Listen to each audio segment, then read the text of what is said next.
Forge 103.9, a new sound. This is Real Talk. And, like we do all the time on Real Talk, we like to bring the issues to the table, Mr. Matt. Yes, we do. And not only are issues global or national, but they're in our own backyard here in Kern County, right? Yes, community. It's very, very, very important that we highlight and bring to light to the community issues. Yep. I mean, community news, a lot of stuff that is getting reported. However, it might get, looked over. Stuff that is from the small town, the hyper local stories. Yep. And so it's very important that we talk about this very subject. Yep. And Matt, because this is your stomping grounds, right? This applies to something, right? It's that you grew up in McFarland. Yes. McFarland, California. McFarland, USA. McFarland, USA. And, there's some things that are going on in McFarland that, have kind of rubbed us the wrong way. And, you kind of want to talk about it because it is your stomping ground. This is more important to you than kind of it is to me. If it was Wasco, I'd Well, the little tiny town of McFarland, as portrayed in the movie McFarland, USA, over the years, it has been since I grew up there. Because I moved out after I graduated from McFarland High School and started attending Bakersfield College and kind of have my life here in Bakersfield. But, my family, I'm the youngest of 7 siblings.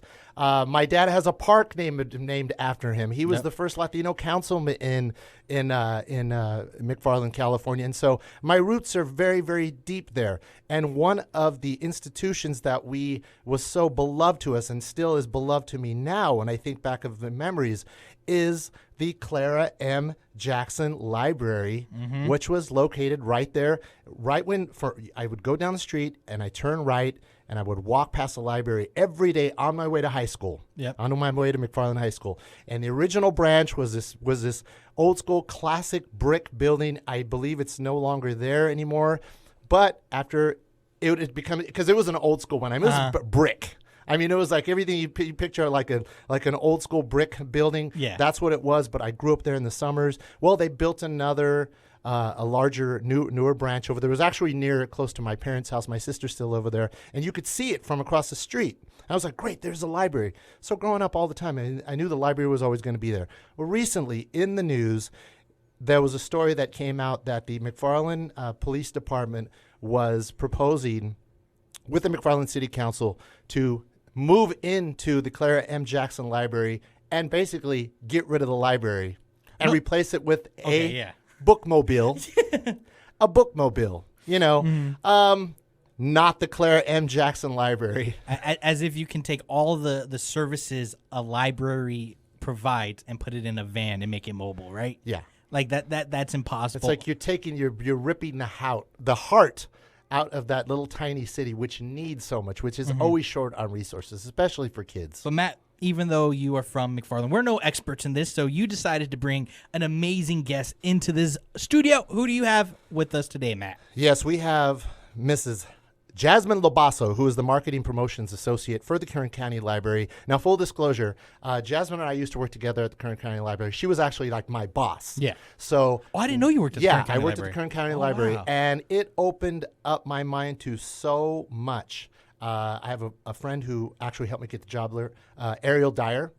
Who she's very well known in the community, but she was a library there. I think she works for Bakersfield College now. But I'm gonna stop talking because I just introduced her. But Jasmin LoBasso, my old boss, I'm so excited that you're here because if there was ever a representative that can take us into that whole world, it's Jasmin. How you doing, Jasmin? I'm doing good. I'm happy to be here. Yeah. So all the story about everything like that. Where do we even start with this?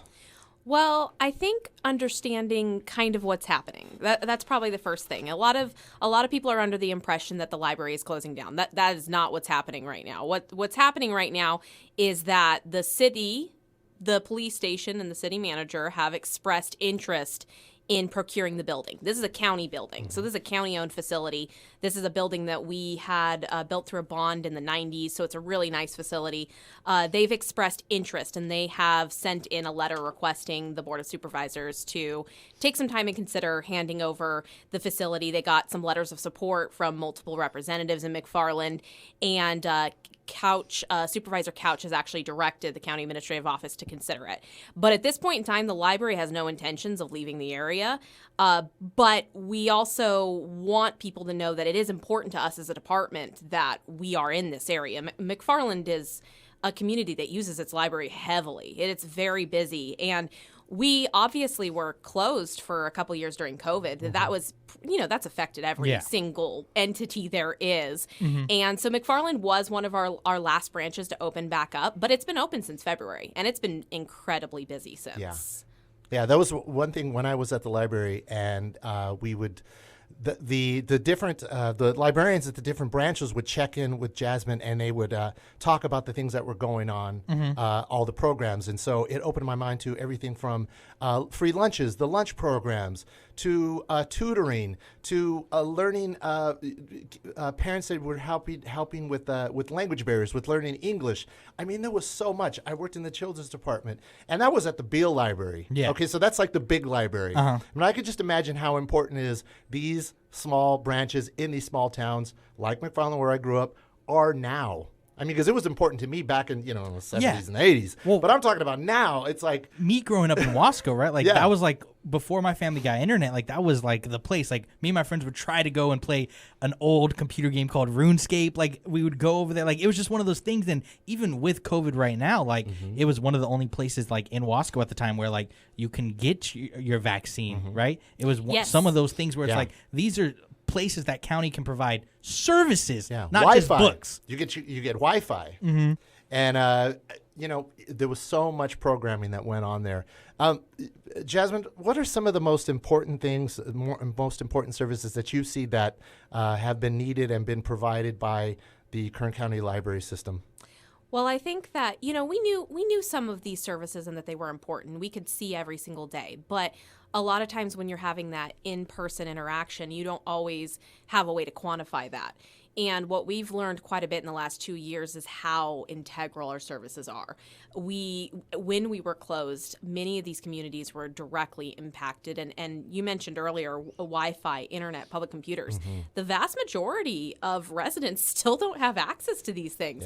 Yeah. That's something that we forget when we have access to it daily, is that many of these rural areas are still turning to the public library as the primary place where they're getting help on computers, accessing public computers, getting printing services done. There's not a lot of printing service availability. It's the only place that you're allowed to walk in and access a public computer without any sort of qualifiers. So we don't go and ask you, what are you going to do on it? Yeah. I'm not going to judge whether or not you're going on Facebook and whether or not that's more important than somebody applying for a job. You can come in, you can utilize these services however you need to use them, obviously within our behavior policy. But the reality is that those services, we've made those a necessity to living, to whether or not you're applying for your aid, whether or not you're applying for a job, whether or not you're accessing your bills. Like everything is done through the internet. And if you don't have anywhere else to go, then what's going to happen? You're not able to function. And if you're not digitally literate, which I know it feels surprising, and I even feel surprised by that as somebody who's really comfortable with computers, but the vast majority of people, even young people, are not digitally literate. Yeah. And it blows my mind, in all honesty, but that is probably the first thing that I think is most important, is having access to that, and having access through a way that isn't requiring them to fulfill some sort of box and check some sort of box to access it. So that's probably the first thing. The next thing is obviously early literacy educational component. We spend a lot of time focusing on programming that can help bolster that specific area, although it's not the only area we focus on, but our story times, our craft programs, those types of hands-on learning opportunities are really very important for young audiences. And it's also an opportunity to socialize and engage with one another. Children need those types of interactions, and so do parents, frankly. So having a place that's kind of a community gathering point where you're allowed to just spend time in and not be turned away. There's really not many places in our society where we allow people to use the term loiter, to loiter without just being kicked out. You know what's so funny is I go to Wasco and Shafter because like my girlfriend's family lives in Shafter and my family lives in Wasco. And sometimes there's hour gaps, right? And I'm like, I'm not driving all the way back to Bakersfield. And I was literally thinking that the other day, and I was like, there's no place where you can just go as a citizen and not be looked at suspicious besides a park, but like with AC, with these things that you can just, and that is a really, really important component, especially, like we talk about the transient population all the time, like people who don't have shelter, right? Are things these services are super important for the community. Absolutely. And honestly, speaking about that population, people that are experiencing homelessness, their libraries are really critical places for people experiencing homelessness. That it is a place that they are not demanded to leave. They can spend, let's say we're open 8 hours. They can spend all 8 hours there. As long as they're following behavior policy, that might be an opportunity for them to help and get access to services that they need. Libraries are fantastic connectors because we're not going to require you to only be in there for one reason. Whatever your question is, from, a roster of questions that you might have, or if you're just coming in, you're like, I don't know how to access this program on a computer. I don't know how to get into my account. I don't know how to get a job. What county department do I go to? It doesn't matter what the question is. We're going to go in and we're going to answer it. And if we don't know how to answer it, we're going to connect you. Like, that's our job. And we don't know everything because we're serving so many people and so many different needs. But the point is that we're going to sit there and help you through it. And really, I can't think of any other entity that does that. Most of the time, they're going to say, well, are you looking for this one specific type of service? And we'll help you with this one specific type of service. And then once you say yes, after that, they're going to say, well, are you low income? Yeah. Are you living in this area? Are you a citizen? They're going to ask you these questions. And we don't necessarily need any of that. We don't. With lunch services, for instance, that's one of the things we're really proud of is we're a completely open site. There's no sign up. There's no registration. There's no qualifying indicators. We want people in our libraries, and we want literacy to be a foundational component. And just being surrounded by books encourages the focus on literacy. When you're not surrounded with these things, if you're not having them in your home, if you're not prioritizing them, you don't care about them. And when you don't care about them, you're going to be impacted in your success lifelong. So. Absolutely.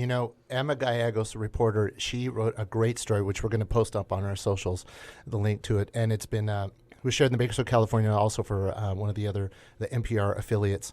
And I love that she had interviewed some of the kids, some of the kids that frequent the library. And one of them, this young gal, her name is Jasmin Siciliano. She was 12. She's all, our memories are here. We grew up in this place. We want it to stay a library forever. And then another one, Nicole Francos, who's 10 years old. I get it. We need more safety, but this library is basically safety to us, said Nicole, 10 years old. It feels like home. When school lets out, students walk to the library, and many spend their afternoons there until the library closes at 6. They worry about what will happen after school if the library disappears. And she said, Ruben Abundis, age 11, it will ruin friendships. Natalie Lara, age 9. What am I supposed to do? Jump on my bed? These kids love over there. When I would work at the Beale Library branch, I would work in the kids section, and those kids just love books. Where's the Goosebumps? They're reading. It doesn't matter what they would read everything from the comic books to the classic stuff. Yeah. And everything's very well in order. They could watch a movie. They could do whatever they want. They could access the internet. But the library is so important to the kids, and I would hate to see it that it was going to be disappearing from McFarland, which needs it so badly. So I am glad. I'm so happy that you said it's not going anywhere. At this point. The key thing is that obviously we are a department under the Board of Supervisors. So if the Board of Supervisors directs us into a certain direction, just like any department, we are going to have to take action as guided by our overseeing entity, and then that is something to keep in mind. But at this point in time, I definitely want to alleviate some of the fears that it's happening right now this second, because right now it's a request, and it's more of an investigative type of interest is occurring. And I think that having people speak up and say that it's important to them is important, because I know that it was indicated in the first request that a lot of people weren't really, fazed by it. Yeah, they said that the city council had cited minimal objection from the public, even though it's been closed for 2 years. But let's not talk about that, right? Let's not. Yeah. But then, since the word is spread, and that's what we're trying to do right here, right now, is there was an online petition, got lots of signatures, and people from all over the country are resharing this story with the hashtag WTF. Are you kidding me? Because a lot of them have learned about the little tiny dot on the map, McFarland, from the movie. Yep. So they're like, how could this even happen in a town like McFarland, USA? Mm-hmm. But, I just think it's very important that we spread this message, right? Because libraries, like you said, are integral to the communities. But Jasmin, before we go, is there anything else you want us to say? You know, we ran a little bit long, but I was just like, let's just keep going. Yeah, let's just there's keep a lot. going. There's a lot. I can talk about libraries honestly for hours. I know. That's why I know we're going to have her back. She's Yeah. on. She's going to be on another one of our Real Talk lists Exactly. of people to call in back. I think the most important thing is, if people feel that it's important to them in their community in McFarland, they need to let the board know. That is the people that need to be let know that it's important to them. We are aware, according to our usage stats, according to the interactions that we have with the public, that the services are wanted. We know that they're needed, and we can prove that they're needed. But I think that it's important that the board hears what the community wants. So this is a county facility, so it's important that they hear that. And then I think it's also important to use libraries. I think access our website, see what resources are available. If you aren't into ebooks, check out ebooks. They're awesome. Check out the programming. Using it and showing that it's important to you is kind of, I think, an incredibly impactful thing that you can do. Yeah, you can rent movies. You can watch movies. You can do all kinds of stuff. What's the name of the app that the Kern Library has? Oh, we have a couple. One of them is Libby. That's through Overdrive. So that's kind of a traditional ebook system. But then there's Hoopla, which has the immediate checkouts. There's no wait times. And you can get streaming movies and TV and a whole bunch of different stuff. And it's just immediate. And what's the requirement to use these apps? A library card. It's Yeah. free. Oh, wow. Yeah, and I believe if you have your library card, you could visit the national parks. They were allowing that, right? Yes, that Yeah. is a very new service that we are offering. It is a partnership between the California State Library and California State Parks, where you can check out a state park pass with your library card, and it'll cover your day use and your parking use fees. It's a really cool program. There's been so much interest over it. I encourage everybody to put a request on the item, because what I'm hoping, fingers crossed, is that they extend this and that it's not just a this year thing, and that they see that people could use this. I mean, at the end of the day, libraries are fantastic ways to bring equity into communities, to, the access to not have these barriers and to help everybody in all the different ways and kind of be that point connecting place. I mean, that's the power of libraries. So, yeah. Wonderful. So you've heard it here first. If you're low on cash and you want to take your date out somewhere to National Park, get your library card. Oh, state park. State park. State Park. I don't know why I State said. parks. I don't know why It's I said okay. that. It's okay. Don't show up at Disneyland. Don't with show it. up at Disneyland. Please don't. But thank you so much. We really appreciate it. And like Matt said, we're gonna be sharing all this information, and even there's on your guys' Facebook page of the McFarland Library. Facebook page, you guys shared what the Kern library system does, right? Which is workshops in person or virtual. So we're going to be sharing that on our Facebook, because those resources are really important to bring forward, right? Especially to the communities. But thank you so much for your time. And you're listening to Real Talk on Forge 103.9, a new sound.